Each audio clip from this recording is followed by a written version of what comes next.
Welcome, what's going on, fight fans? It's Michael Flecha, and welcome to a very special edition. This is my recap of UFC 199.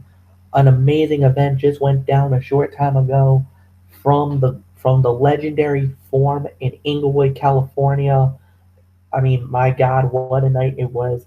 Let's just dive right in. First off, we had Dustin Poirier versus Bobby Green. Dustin Poirier wins the bout by knockout, 2 minutes 53 seconds into the very first round. I mean, what is there to say? This was a very impressive performance by Dustin Poirier. He definitely is now in contention in the lightweight division. I mean, it was a good win for him. He needed, you know, to look really good, and he did. So I got nothing bad to say about the performance. I thought it was a solid ending, to say the very least. So we'll just move on to the next fight. It was Hector Lombard versus Dan Henderson. Dan Henderson wins the bout 1 minute 27 seconds into round number two via knockout. Um, I mean, if you haven't seen the replays, if you haven't seen on Fox Sports or in social media, I'm gonna say it. It's probably one of the greatest knockouts in MMA history. I mean, Dan Henderson has had a legacy and a moment where when he drops a bomb, an H bomb, it's done. And he knocked out Lombard.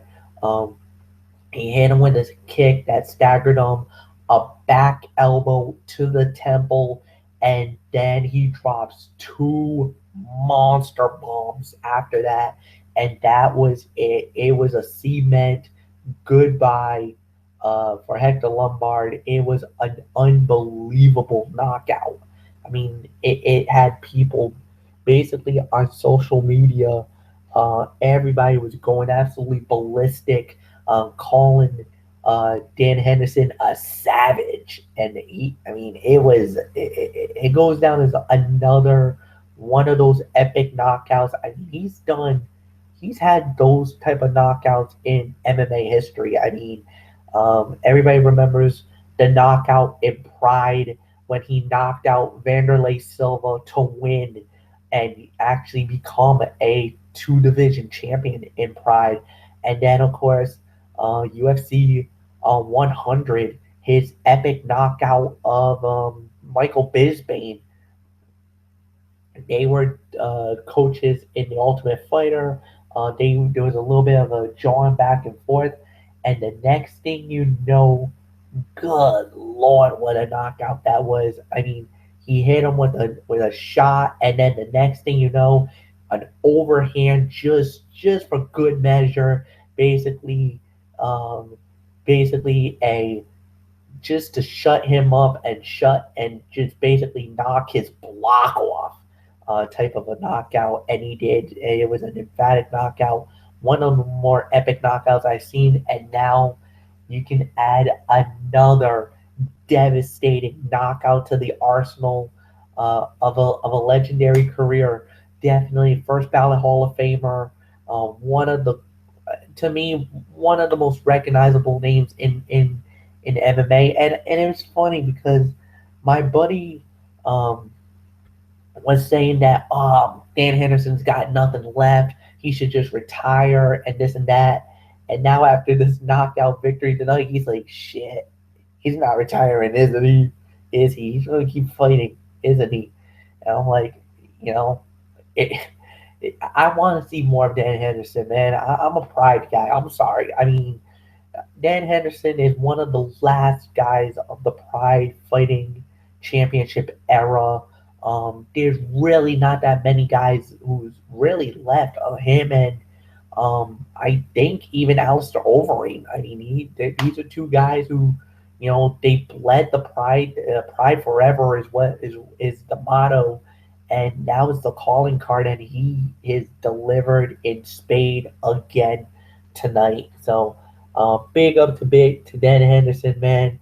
Hendo, I mean, you're awesome, man. I love you. Congrats on the big win tonight.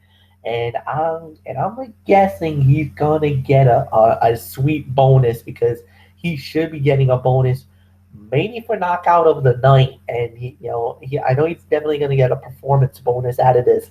He might get $50,000 for this. So I mean, that was unbelievable, amazing. What does it say? All right, guys. The next fight we had was Max Holloway versus Ricardo Lamas. Um, Max Holloway won the match by decision. Basically, unanimous decision 30-27, 30-27, 30-27.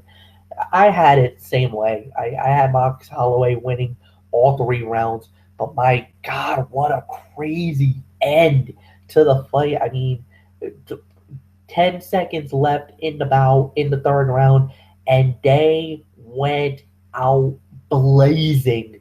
I mean, they were throwing fisticuffs. It was an amazing end to the fight. I mean, I'm a big fan. I'm a monster fan of the back and forth. It kind of the flurry at the end. It kind of felt like when Clay Guida and Diego Sanchez fought, and we know the 3 round amazing brawl these two guys had. I was standing in attention for that fight. This was another great battle. So Max Holloway does get a big victory. Ricardo Lamas, well, unfortunately, you dropped down the ladder a little bit, my friend. But good performance nonetheless in the losing effort. And we go into the co-main event of the night for the UFC Bantamweight Championship of the World. Dominic Cruz putting the title on the line against Uriah Faber, the winner of the bout, and still champion Dominic Cruz. A unanimous decision victory, 50-45, 50-45, 49-46. Based off the intel that I got, Cruz earned it. Cruz dominated the fight. He dropped Faber not once but twice in the fight. He just dictated octagon control. He dominated in all phases of the fight and was really impressive from what I've heard. This was one of those where I was really like I was watching the fight, but my feed when I was watching from my website was phasing out on me, freezing. I was getting really aggravated and annoyed with the fight. So I mean, it is what it is. There was some bad juju going around, but I was able to get it. I was able to get the ending of it, and Dominic Cruz definitely earned it. Big victory for him. So what's next? I'm thinking it could be TJ Dillashaw. Dillashaw does have a big fight at UFC 200. If he should win that fight, I think there's a rematch. There's a guaranteed rematch coming down the pipe.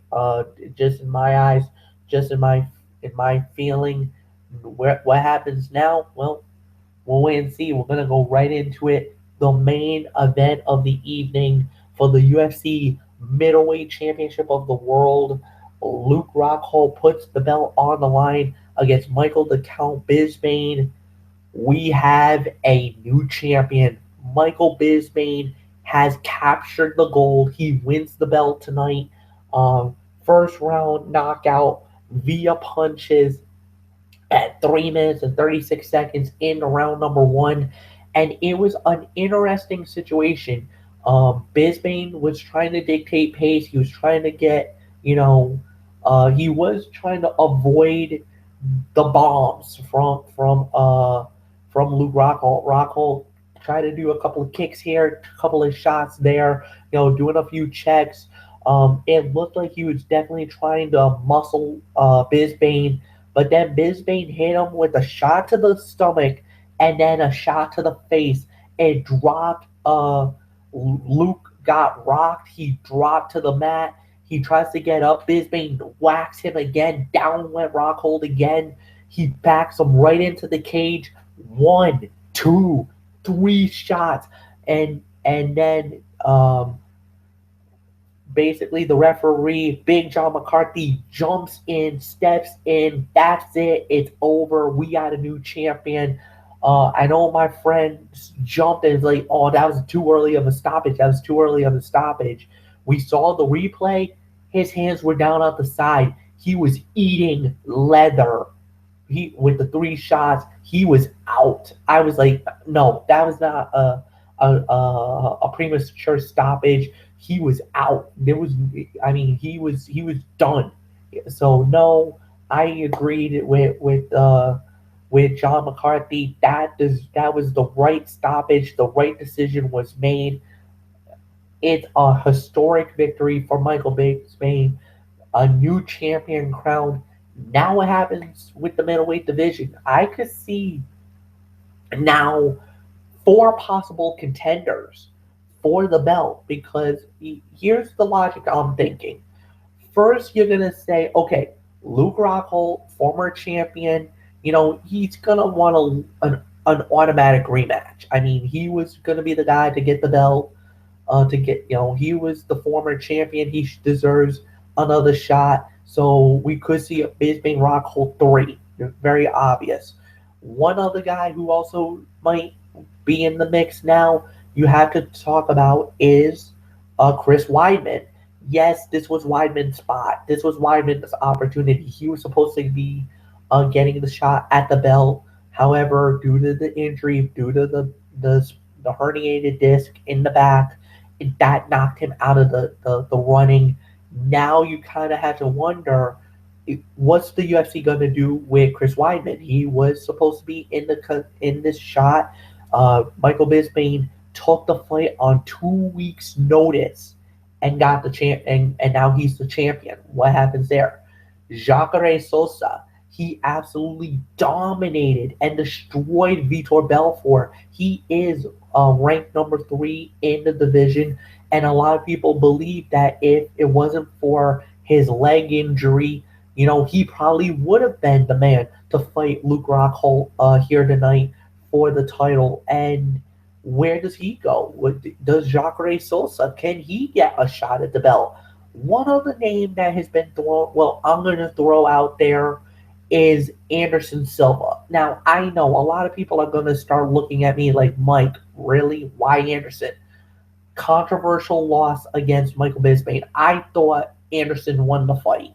I thought he beat Michael Bisping in England not too long ago. Not only that, there was a little bit of a controversial finish where he hit him with the knee to the face. Bisping looked like he was out. People thought the fight was over, and Herb Dean said, no, the fight was not over. We were going to continue on. And I looked, I'm like, really? He looked like he was done. He looked like he could stick a fork in him. He was done. So Bisping got the decision in England. I think a lot of people can call it a lot of hometown rub. He got the home cooking, whatever you want to say.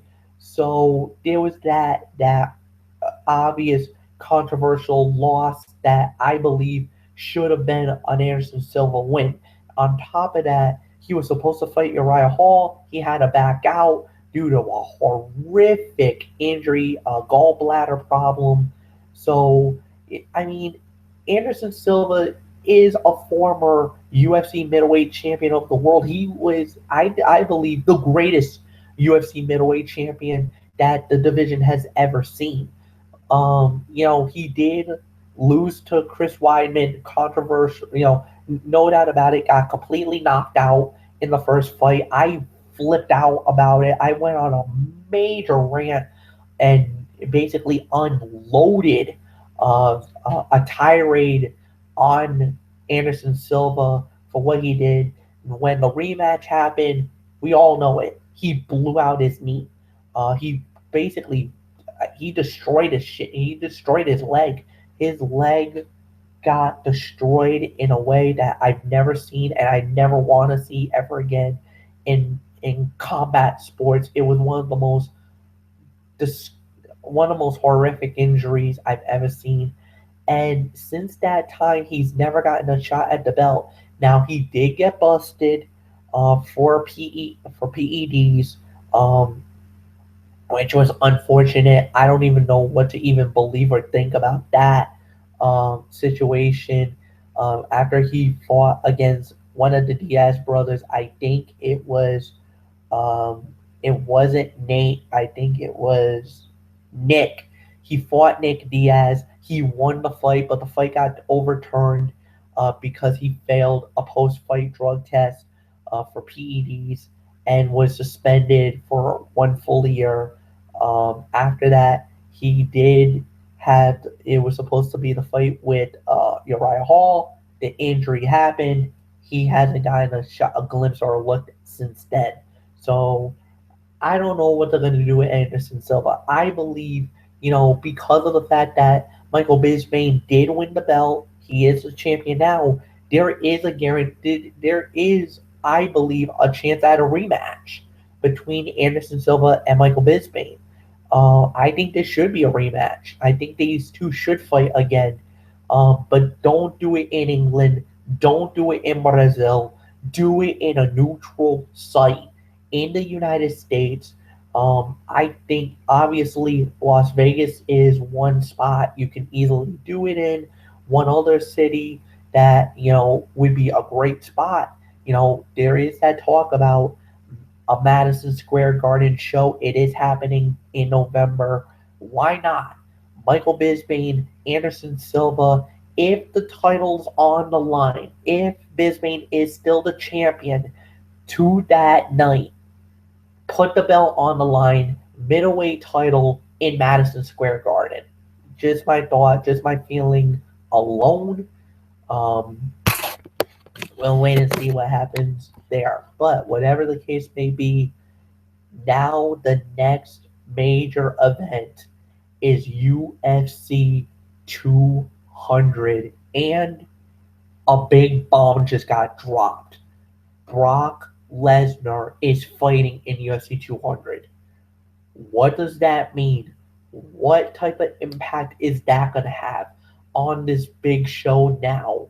Well, I'll give you my thoughts, and Derek will give his thoughts about it this Friday night on Strictly Sports. This Friday night Strictly Sports docket is now become the biggest docket in the history of Strictly Sports, and I hope you guys are ready because it's gonna be wild. So until then, thank you so much for watching this. Please subscribe to my channel, like this video, leave a comment. What was your feeling about UFC 199 tonight? Please send this out to all your friends, all the fans of MMA world.